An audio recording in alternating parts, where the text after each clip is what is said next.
This is the Living Vertizontal podcast, brought to you by The Church at Riverstone, a fellowship of the Church of the Nazarene in Madera, California. We are a podcast that discusses the intersection of Scripture and our lives. Together, we continue the conversation that was started each preceding Sunday morning in our worship gathering.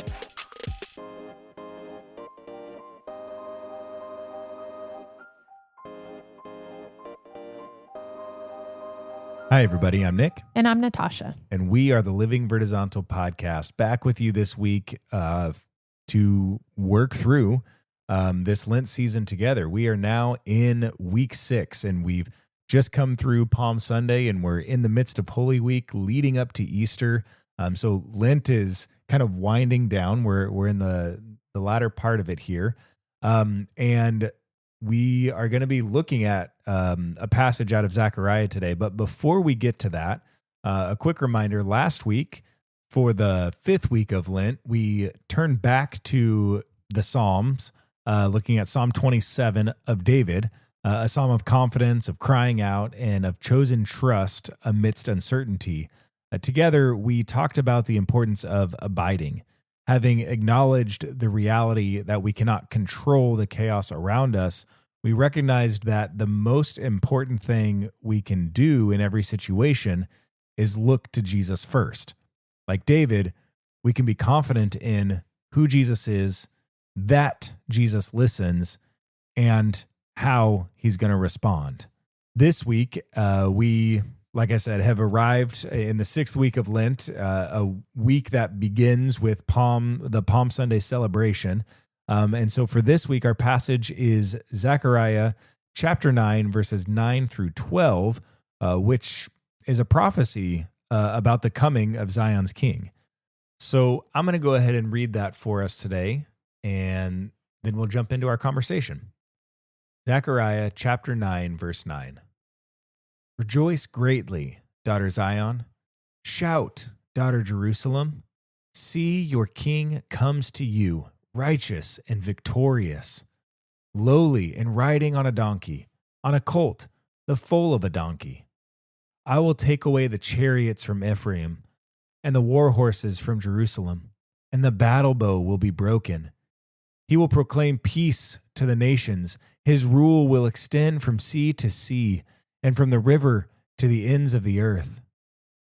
As for you, because of the blood of my covenant with you, I will free your prisoners from the waterless pit.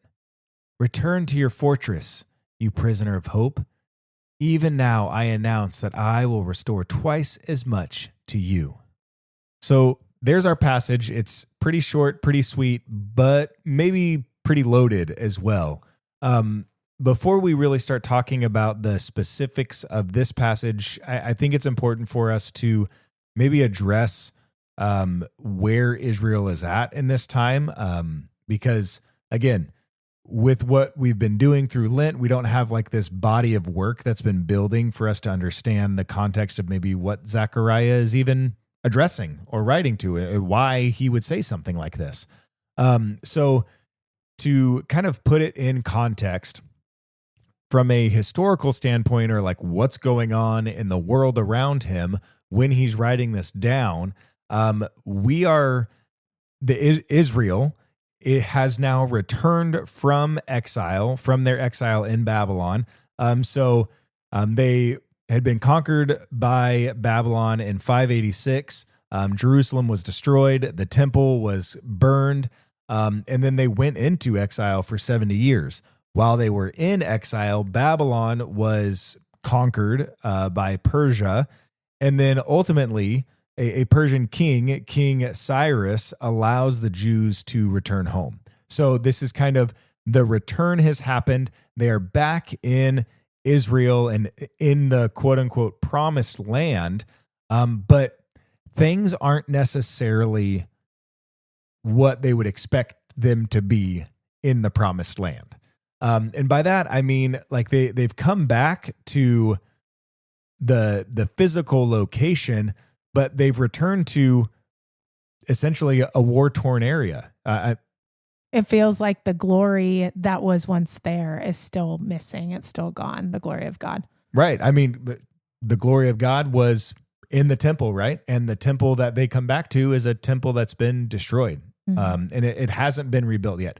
They are in the process of rebuilding it. And that's kind of where this book or this prophecy from Zechariah comes in. They're rebuilding it, but rebuilding it very slowly. Yeah. So, when you mention kind of the scene coming back, I think of this house that we used to own that we sold, and we've moved a lot in our time together, and we like to go back to the places where we've lived before. It's fun to check it out and remember old times, and the kids, have a blast with it, remembering kind of their old, rooms and all that stuff.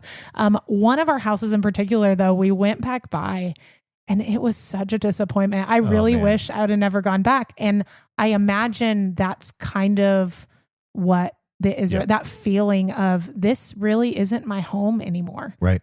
And, all the things that made it familiar to me, that made it good, that I've heard about, right? Because this is 70 years removed. So many of these people returning are not people who even saw it with their own eyes. They just had heard about it.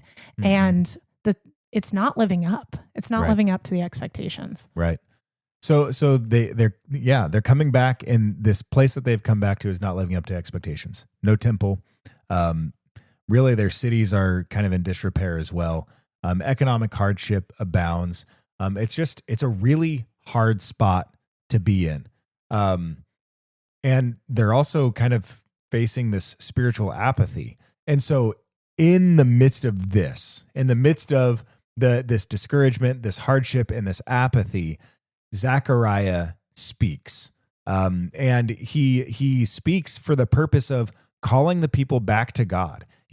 We just identified they had returned to the promised land, but they hadn't really returned to the one who promised them that land, right? And so maybe there's this issue that they're struggling with in the midst of that. And so Zechariah, part of his message is, return to me and I will return to you, right? That's what this prophecy is in Zechariah 1:3. And then he continues to also encourage them to rebuild the temple because, like I said, it's been a really slow work. It's kind of stalled out. People have lost motivation. And so he's encouraging them to continue to build the temple. And then he also gives them hope beyond their present situation. And that's kind of where we find ourselves as we are reading in Zechariah chapter 9, is this movement towards like the hope beyond. Like this is not just going to be where we sit. There's something more to look forward to.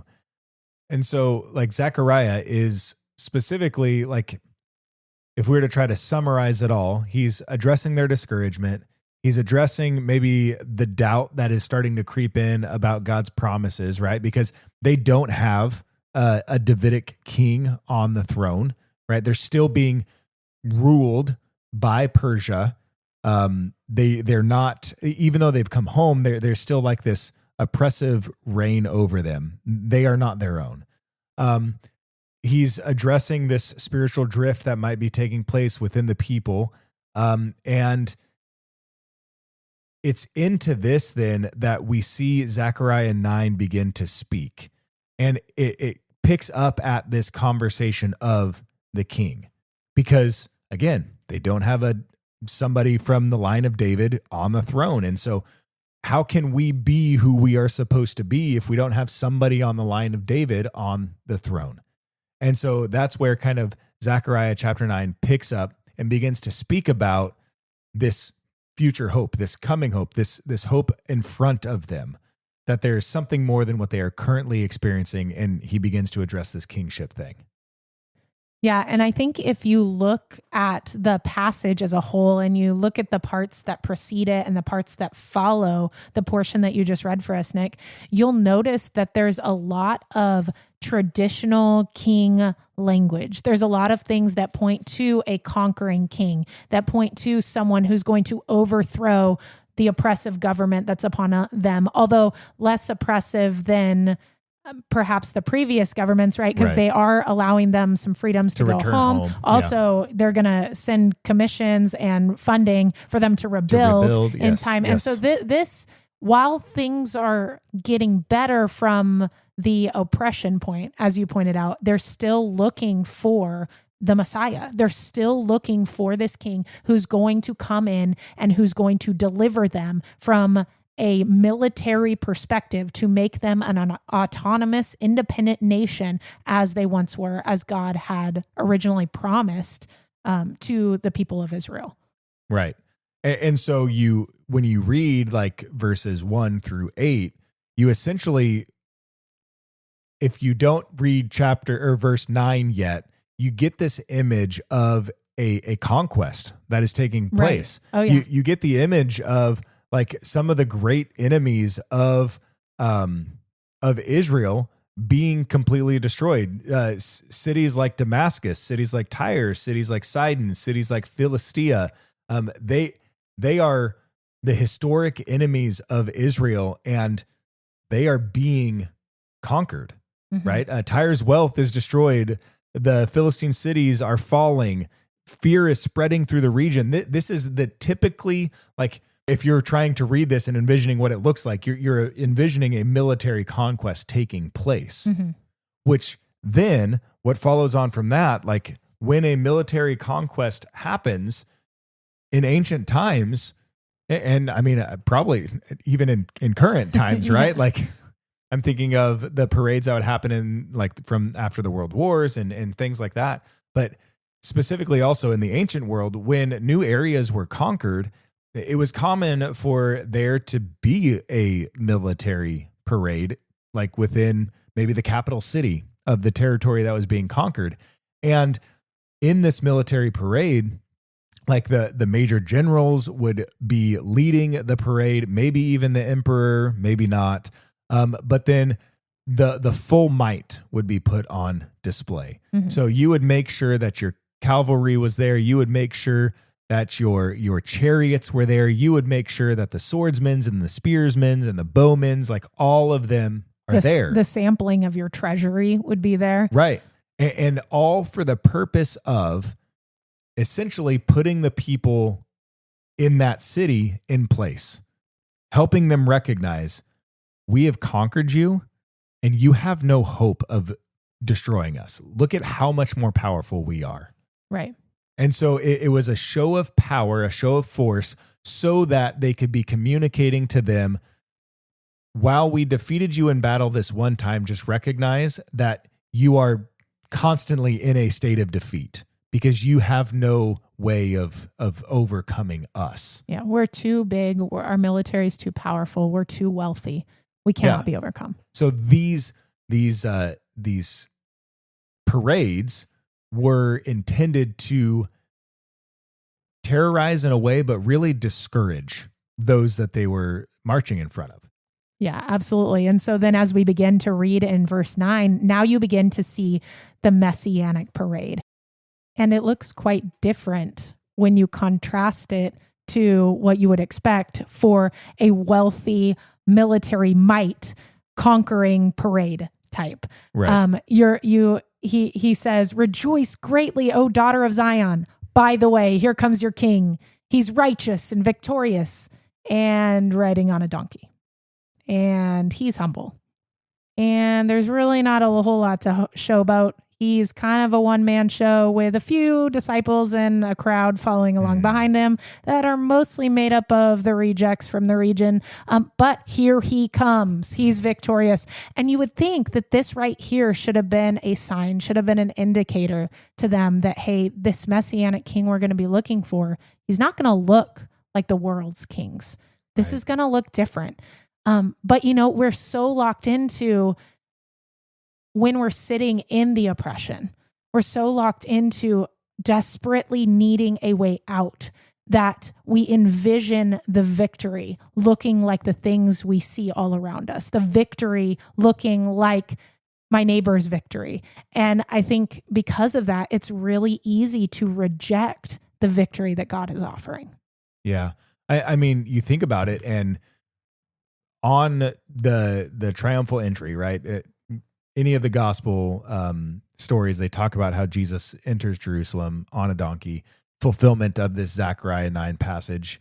Palm Sunday, we always read one of the gospel messages about this. Not this year. We did Zechariah 9, but even those gospel passages, like I said, refer back to Zechariah 9 as this fulfillment of this prophecy from Zechariah. And the truth is, the context of Israel in Jesus's time, though the details might be different, is not so different from the context of Israel that is hearing Zechariah's message. It's just Rome instead of Persia. It's Rome instead of Persia. There's still this discouragement. There's still economic hardship, right? They're being taxed out the wazoo.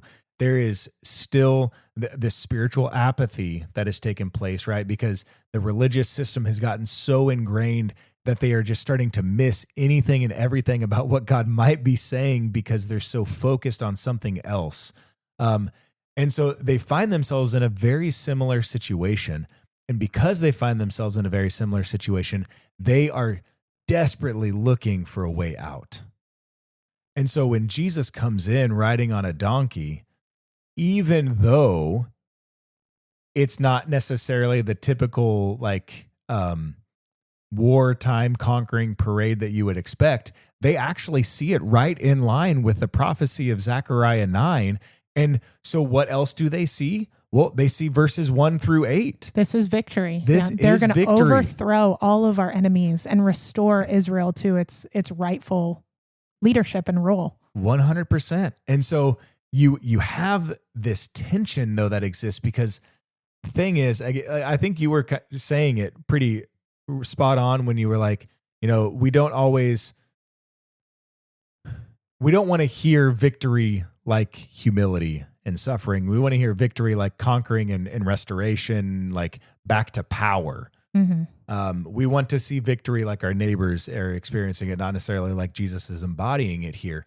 And so we get so distracted, but here in Zechariah 9, I think we actually see the tension that exists. We see the struggle that we have with humanity, because 1 through 8, we have this idea of military conquest, but then what follows is not just Jesus riding in on a donkey, well, not just the king riding in on a donkey, who we know is Jesus is the king, but it's a complete dismantling of the military might of Israel. That's so when we were working through this in our encounter group on Tuesday, that's the thing that really stood out to me, was verse 10. I will take away the chariots from Ephraim and the war horses from Jerusalem, and the battle bow will be broken. He will proclaim peace to the nations. So normally a peace, the peace that Israel at this time, when Jesus enters the scene, the peace that they were experiencing was Pax Romana, right? It was peace, but it was peace through brutality. It was peace through domination. And I'm sure that's exactly what they're thinking. The king that's going to come is going to bring peace, yes, but through this domination where he completely destroys them so we can have this peace. But instead, what Zechariah is foretelling and what Jesus embodies is a peace through the destruction of those tools of war, those weapons of war. It's not a peace by conquering. It's a peace through surrender. And that is, we've talked a lot on this podcast about the upside down kingdom of God. Not necessarily in this season, but as we've been moving through Luke, 100%, and way back Matthew as well. And I feel like this here in Zechariah is like an early prophecy of this upside down kingdom of God and what it's going to be like. Yeah. And so, if you've often wondered, well, how is it that they're praising Jesus as their king on Sunday, and then by Friday they're shouting, crucify him? Well, this is how, because Jesus doesn't seem to be embodying what they expected in this king.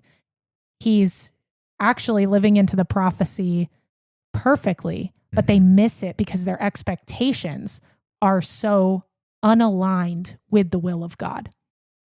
Well, and I think that what you just said right there really brings up a theme that we've been talking about through this Lent season about the importance of where our focus is, right? I would imagine that the people of Israel in this position a lot of them are very focused on the oppression. A lot of them are very focused on the suffering that they're experiencing. And so that focus is actually tinting and tainting their expectations of what ought to come.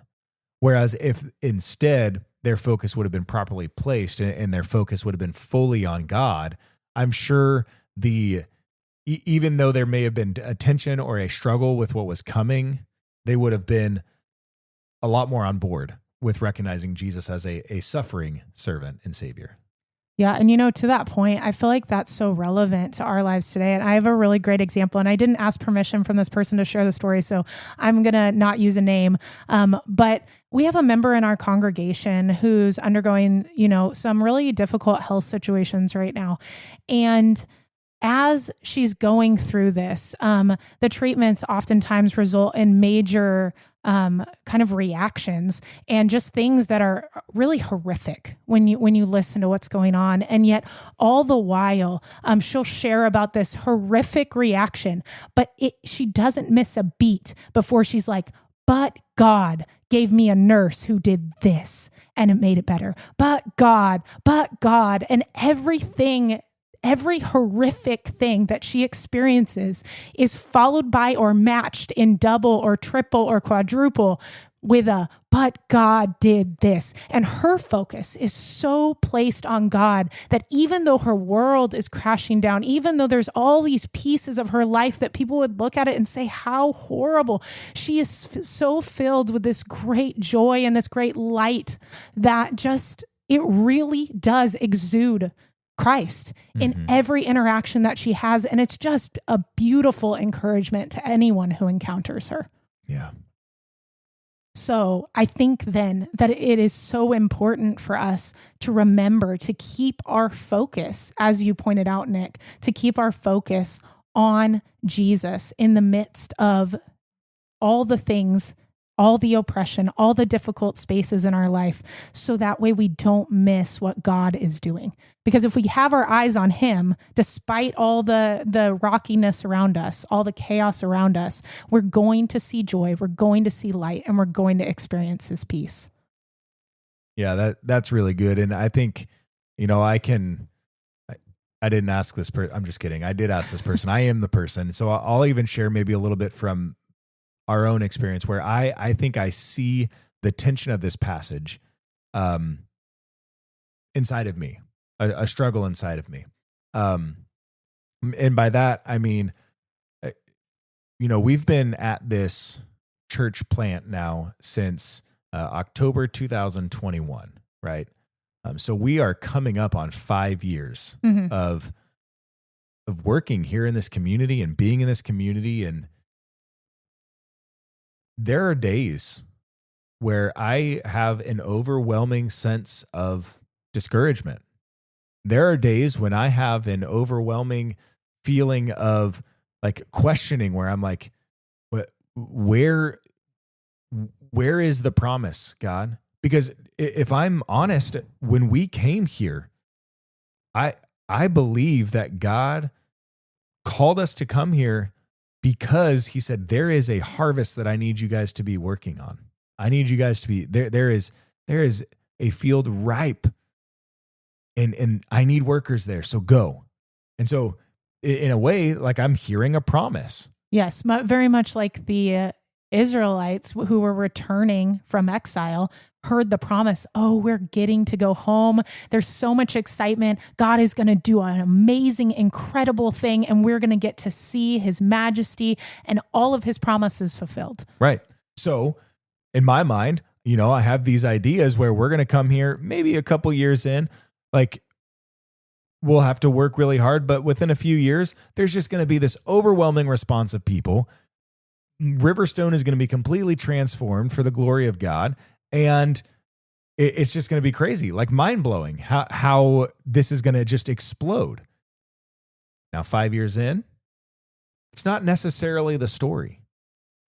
And there's a struggle that I feel like I have sometimes. Every year we have to do these things called annual pastors reports that we got to fill things out. And well, this year, the numbers on them, we had to make less than last year's.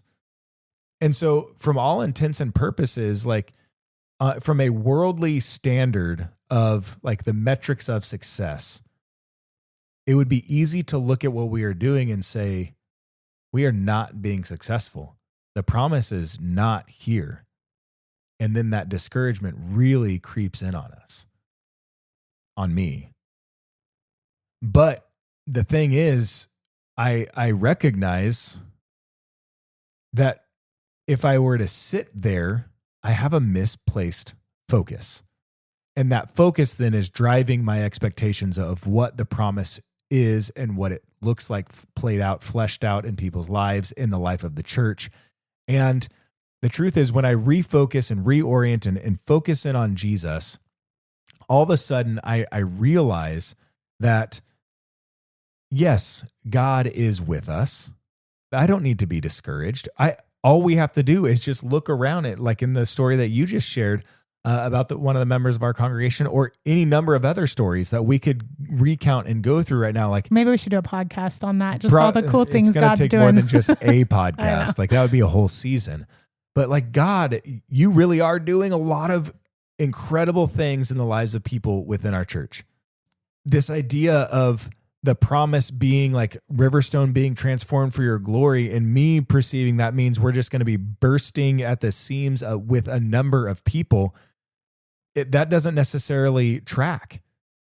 I do believe that Riverstone over these last 5 years has been transformed for the glory of God in the lives of individuals that live here. It's looked different than what I thought, but oh my goodness, is it glorious? It is nothing short of a miracle, the things that we have seen God do here within this community. And so the Israelites they're sitting in this season of essentially discouragement because their focus has been misplaced. And it's like, I know we're being obedient by being here, but it feels so small. It feels so empty. It doesn't feel victorious. And so, man, God, what are we going to do? And as you pointed out beautifully, the answer is turn your focus to me. When you turn your focus to me, I will restore your hope, and I will give you a beautiful vision, and I will show you where my hand is at work. I think another issue that is sitting kind of with the people of Israel during this time is this place. Some of them are sitting in a place of spiritual apathy, because oftentimes discouragement, when you sit in it for too long, it's going to lead you to this place of feeling like, whatever God does, who cares? I'm not really pursuing him that hard. Like life is what it is. I'm back, but I'm not really living for him. I'm just glad to be home in this mess, I guess, and so it's just, again, furthering of that discouragement lived out. And I think sometimes this can be our temptation too. Right. I think today this is just as relevant now as back then. And there's a temptation when we're in a season of chaos, difficulty, things we don't understand. There's a temptation to allow that discouragement to overwhelm, results of our misplaced focus. And then as a result of that, to become spiritually apathetic, where we're just really not pursuing God. And God all the while is desperately reaching out to us, looking for every avenue, right, to reconnect, to find us, to engage in relationship with us. But ultimately, he leaves that decision up to us. And so if you're in that place, if you've been in this place of discouragement and you've allowed that to turn into apathy, I encourage you, put disciplines in place if you have to find a way to find your way back to God. He is reaching out to you. All you need do is look for him. Begin to pay attention during the day. We used to look for his fingerprints, right? Yep. And when you see something good, anything good, even if it's in somebody else's life, recognize it and thank him for it. Just little moments of praise will lead to revival in your life. And revival in your life is contagious. And it brings hope in the midst of other people's discouragement. And it is so powerful. And it will be so kingdom bringing to your world that it will be victorious. right? It is what Jesus is talking about when he talks about riding in on this donkey and bringing peace and bringing this new kingdom that is so amazing and incredible, even though somehow it doesn't look like the world amazing and incredible. Mm-hmm. And then there's this other response we can have. We can have the response of seeking after God, right? Even when it's hard to see him, which leads, as we talked about, leads to personal revival. But then there's also this other direction that we can go, which is to put a new king on the throne. Well, Jesus, you didn't meet my expectations. And so, instead I get to Friday and I say, we have no king but Caesar, crucify him. And I think in our own way, we can do this too. If we sit in discouragement long enough, it becomes spiritual apathy. And then we say, you know what? There's so many other things in the world screaming for my attention. I think I'll put one of those on the throne today. And we begin to live our life for something that we never intended in the first place. All the while, the king is calling us back. Right? He's wooing us back. He's saying, I love you. Come back to me. I'm best. I know what's best for you. Won't you trust me? Won't you follow me? Won't you put your hope in me? And so he's so ready for us again to begin to find him in the midst of these moments, and always ready to take us back. When we've allowed other things to get in our way, he's so fast to forgive. He's so gracious and good. And so I think really, if we sit in that place of having put a new king on the throne, then the question becomes a reflective one. In what areas have I done this? What are the things in my life? And how can I return back to my first love? What does that look like? What changes do I need to make in my disciplines, in my habits, in our practices as a family? What differences do I need to introduce so that way I can go back to my first love, so that can lead to personal revival, which will restore my hope and which will usher in his kingdom as he intended.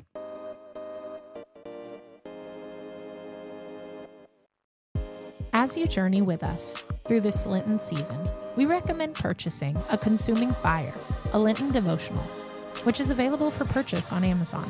Also, be sure to follow the Living Vertizontal podcast to stay current on all our new releases. To learn more about the Church at Riverstone, visit us at thechurchatriverstone.org.